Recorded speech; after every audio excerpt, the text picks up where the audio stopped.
Hello folks, hope everybody's doing well today. Today's going to be a fast video, won't hold you as long. Just going to be doing a little update on our peppers. And folks, let me tell you something. Now, those little milk jug greenhouses, we didn't come up with that idea. It's been around for quite a while, but now we will continue using those. We did all of our peppers this year in those, and let me tell you something, them things germinate quick and they've done good. Today would be day 18, I believe it is, so 2.5 weeks. And I'll show you here, hopefully you can see with the camera. Now this is Daniel's hot peppers, hopefully you can see in there. They got their true leaves now, so we will be up potting these hopefully this weekend. Give them just a little bit of fertilizer. Okay, these are the Cherokee peppers. They're a sweet bell pepper. Hopefully you can see in there. Like I said, they've all got their true leaves.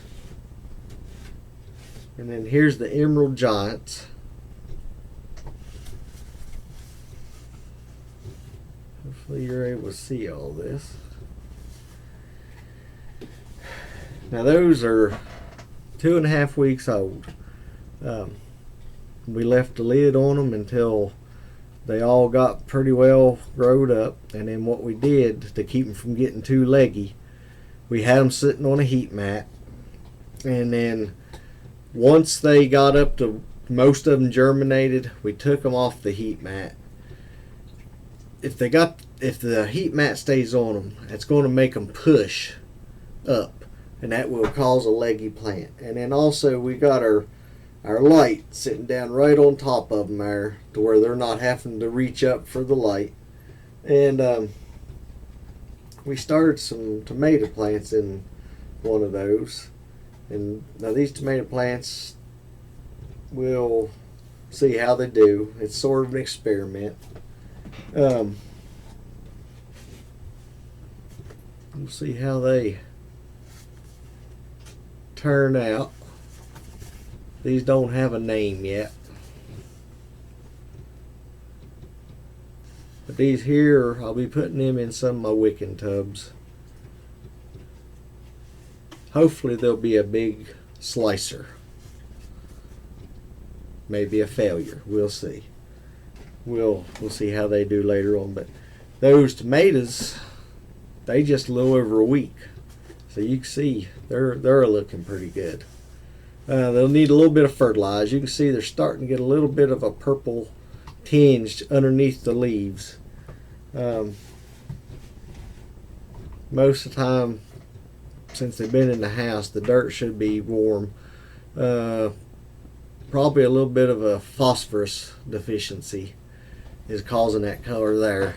And then also too, it could have been where we had them under the light there for a couple days, 24 hours. They may have did that there, got that purplish. It could be several things there. Of course, you all probably know that there already. But no, definitely, folks, if you're going to start seeds, that is a great way to do it. And then what we'll do, we'll transplant these over into, get our red solo cups we always use, and we'll transplant them this weekend, hopefully, Lord willing. And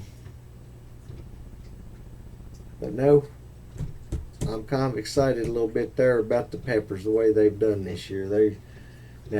We may get up more and something done wiped them out. That's part of it, folks. But so far, so good.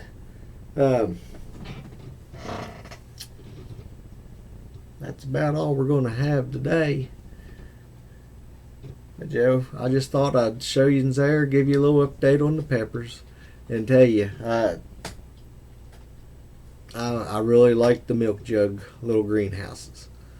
And then also, you can take you some plants if you start them up, cut the bottom of the milk jug off, and place that over top of your plant, like say on these cold nights and everything.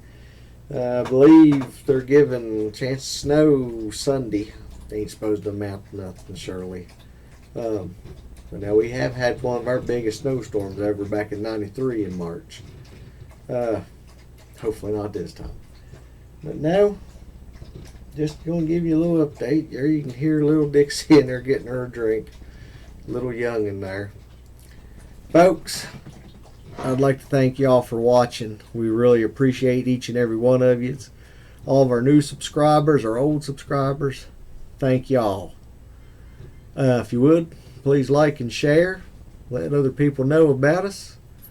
And if you haven't already, please subscribe.